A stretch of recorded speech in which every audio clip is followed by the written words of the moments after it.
ಶೆಟ್ಟಿ ಅಂತ. ನಾನು Jayanagar first block ಬಯಲು ಸಂಘ ಕಡೆಯಿಂದ ಬರ್ತಾ ಇರೋದು. ನನ್ನ ಮೇನ್ ಕಂಟೆನ್ಷನ್ ಇಸ್ ನನ್ನ ನಾಯ್ಸ್ ಪೊಲ್ಯೂಷನ್. ನಮ್ಮ ಮನೆ ಹತ್ರ ನಿಮ್ಹ್ಯಾನ್ಸ್ ಇದೆ, ಇಂದಿರಾ ಗಾಂಧಿ ಇದೆ, ಸಂಜಯ್ ಗಾಂಧಿ ಹಾಸ್ಪಿಟಲ್ ಇದೆ. ಆಂಬುಲೆನ್ಸ್ ಮೇಲೆ ಕೆಳಗೆ ಹೋಗ್ತಾ ಇರುತ್ತೆ, ರೋಡ್ಗಳು ಅಧ್ವಾನ ಅಂದ್ರೆ ಅಧ್ವಾನ ಆಗಿದೆ. ಅದಲ್ಲದೆ ನಾಯ್ಸ್ ಪೊಲ್ಯೂಷನ್ ಪ್ರತಿ ತಿಂಗಳು ಒಂದ್ ಎಲ್ಲಮ್ಮ ಜಾತ್ರೆ, ಒಂದ್ ಆ ಜಾತ್ರೆ, ಈ ಜಾತ್ರೆ ಅನ್ಬಿಟ್ಟು ಒಂದು DJ ಹಾಕ್ತಾರೆ, ಇಲ್ಲ ಕುಣಿದು ಬಿಟ್ಟು ಎಲ್ಲ ಇಡೀ ರಸ್ತೆ ಇಡೀ ನಮ್ ಗಲಾಟೆ ಮಾಡ್ತಾರೆ. ಲೈಟ್ ಹಾಕ್ತಾರೆ. ಲೈಟ್ ಹೇಗೆ ಹಾಕ್ತೀರಾ? ನಿಮ್ಗೆ ಹೇಗೆ ಪರ್ಮಿಷನ್ ಸಿಗುತ್ತೆ? ಸಿದ್ದಾಪುರ ಪೊಲೀಸ್ ಸ್ಟೇಷನ್ ಅವ್ರಿಗೆ ಹೇಗೆ ಪರ್ಮಿಷನ್ ಕೊಡ್ತಾರೆ?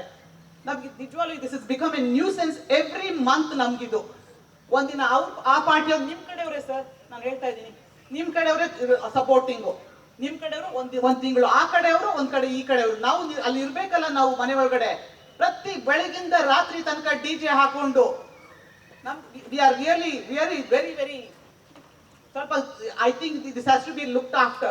Plus the road ಎಷ್ಟು ಆಂಬುಲೆನ್ಸ್ ಎಷ್ಟು ಹೋಗುತ್ತೆ ಮೇಲೆ ಕೆಳಗೆ, ಆ ರೋಡ್ಗಳು ಒಂದ್ರೂ ಸರಿ ಇಲ್ಲ ಅಲ್ಲಿ. ನಾವು ಅದು ಅಲ್ಲದೆ ನಮ್ಮನೆ ಎದುರುಗಡೆ ಒಂದು ದೊಡ್ಡ ಮರ ಇದೆ, ಅದಕ್ಕೆ ಪರ್ಮಿಷನ್ಗೆ ನಾವು ಫಾರೆಸ್ಟ್ ಡಿಪಾರ್ಟ್ಮೆಂಟ್ಗೂ ಪರ್ಮಿಷನ್ ಕೊಟ್ಟು ಎಲ್ಲ ಲೆಟರ್ ಎಲ್ಲ ಕೊಟ್ಟಿದೀವಿ, ಆದ್ರೆ ಇಷ್ಟು ತನಕ ಏನೂ ಮಾಡಿಲ್ಲ ಅದ್ರ ಬಗ್ಗೆ.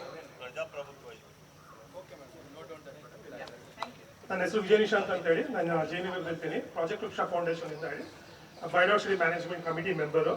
ಸರ್, ಗುಂಡೂರಾವ್ ಕಾಲದಲ್ಲಿ ಆಕ್ಚುಲಿ ಮನೆಗೊಂದು ಮರ ಅಂತ ಹೇಳಿ ಪ್ಲಾಂಟೇಶನ್ ಮಾಡಿ ಇವತ್ತು ಬೆಂಗಳೂರು ಒಂದು 20-25 ವರ್ಷದಲ್ಲಿ ಗ್ರೀನ್ ಸಿಟಿ, ಗಾರ್ಡನ್ ಸಿಟಿ ಆಯ್ತು ಅಂತ ಆಯ್ತು. ಬಟ್ ಇವತ್ತು ಏನಾಗ್ತಾ ಇದೆ ಸರ್, ಎಲ್ಲ ಫುಟ್ಪಾತ್ ಅಲ್ಲಿ ಏನ್ ಮಾಡ್ತಾ ಇದ್ರೆ ಕಂಪ್ಲೀಟ್ ಕಾಂಕ್ರಿಟೈಸೇಷನ್ ಮಾಡ್ತಾ ಇದಾರೆ. ಆಕ್ಚುಲಿ ಆ ಕಾಂಕ್ರಿಟೈಸೇಷನ್ ಮಾಡ್ಬಿಟ್ಟು ಏನ್ ಮಾಡಿದ್ರೆ 15 ಫೀಟ್ಗೆ ಇಲ್ಲ 20 ಫೀಟ್ಗೆ ಒಂದು ಜಾಗಕ್ಕೆ ಬಿಡಬೇಕು. ಆ ಜಾಗದಲ್ಲಿ ಇವರು ಮರ ಎಲ್ಲೂ ಹಾಕಕ್ ಬಿಡ್ತಾ ಇಲ್ಲ. ಫುಲ್ ಕಾಂಕ್ರಿಟೈಸೇಷನ್ ಆಗ್ತಾ ಇರೋದ್ರಿಂದ ಸೌತ್ ಬೆಂಗಳೂರಲ್ಲಿ ಕೂಡ ಏನೇನ್ ದೊಡ್ಡ ಮರಗಳು ಇತ್ತು ಆ ಫುಟ್ಪಾತ್ ಎಲ್ಲ ಹೋಗಿ ಇವತ್ತೇನಾಗಿದೆ, ಮರಗಳೆಲ್ಲ ಎಡ್ಜಿಗೆ ಬಂದಿದೆ. ಸೊ ಇಲ್ಲಿ ಲಾಲ್ಬಾಗ್ ಅಲ್ಲಿ ಮಾಡ್ಬೇಕಾದ್ರೆ ಏನಂದ್ರೆ ಸರ್, ಗುಂಡೂರಾವ್ ಕಾಲದಲ್ಲಿ ಏನ್ ಸ್ಟಾರ್ಟ್ ಆಗಿತ್ತು 15 ಫೀಟ್ಗೆ 20 ಫೀಟ್ಗೆ ಆ ರೀಪ್ಲಾಂಟಿಂಗ್ ಮತ್ತೆ ಆಗ್ಬೇಕು. ದ ಹೋಲ್ ಪಾಯಿಂಟ್ ಬೆಂಗಳೂರು ಬರೋದು green city and garden city, ಆ ಇನಿಷಿಯೇಷನ್ ಮತ್ತೆ ಆಗ್ಬೇಕು ಸರ್. ಸರ್, ಆಮೇಲೆ ಕಾಂಟ್ರಾಕ್ಟರ್ಸ್ ಚೋಕ್ ಮಾಡ್ತಾರಲ್ಲ, ರೀಸೆಂಟ್ ಆಗಿ ನಮ್ಮ ಶ್ರೀಶ್ವರ್ ಖಂಡ್ರೆ ಅವ್ರು ಬಂದು ಅದನ್ನ ತೆಗ್ಸಿ ಸರ್, ರಿಜ್ವಾನ್ ಸರ್ ನಿಮ್ ಇದ್ರಲ್ಲೇ ಬಂದು ತೆಗ್ಸಿ ಮಾಡಿಸ್ಕೊಟ್ಟಿದ್ದಾರೆ. ಅದನ್ನ ಕೂಡ ತೆಗಿಸ್ಬೇಕು ಸರ್, ಯಾಕಂದ್ರೆ ಅದು ಹಳೇದಾಗಿ ಯಾರ ಮೇಲಾದ್ರೂ ಬೀಳೋದು, ಪ್ರಾಣ ಹೋಗೋದು ಇದೆಲ್ಲ ಆಗ್ತಾ ಇದೆ. 15 ಫೀಟ್ಗೆ ಅದೊಂದು ಜಾಗ ಬಿಡ್ಬೇಕು ಸರ್. ಆಕ್ಚುಲಿ ಅದೊಂದು 15 ಜಾಗ ಬಿಡ್ಬೇಕು. ಆ ರೀಪ್ಲಾಂಟಿಂಗ್ ಇನಿಷಿಯೇಟಿವ್ ಮತ್ತೆ ಸ್ಟಾರ್ಟ್ ಆಗ್ಬೇಕು ಸರ್. ಆಕ್ಚುಲಿ ಯಾಕಂದ್ರೆ ಲಾಲ್ಬಾಗ್ ಎಲ್ಲ ಸುತ್ತಮುತ್ತ ಗ್ರೀನ್ ಆಗ್ಬೇಕು. ಇವಾಗ ವಾಕ್ ಮಾಡ್ಬೇಕಾದ್ರೆ ಬರೀ ಲಾಲ್ಬಾಗ್ ಅಲ್ಲೇ ಆಗ್ಬಾರ್ದು, ರೋಡ್ ಸೈಡ್ ಅಲ್ಲೂ they should walk it. Actually they should like ಒಬ್ರು ಬಡವರು 1-2 ಕಿಲೋಮೀಟರ್ ನಡ್ಕೊಂಡು ಹೋಗಿ ಒಂದು 10 ರೂಪಾಯಿ ಮಿಕ್ಸೋ ಅಂತ ಕೆಲಸ ಆಗ್ಬೇಕು sir. That is the idea. Actually that should be done. Thank you.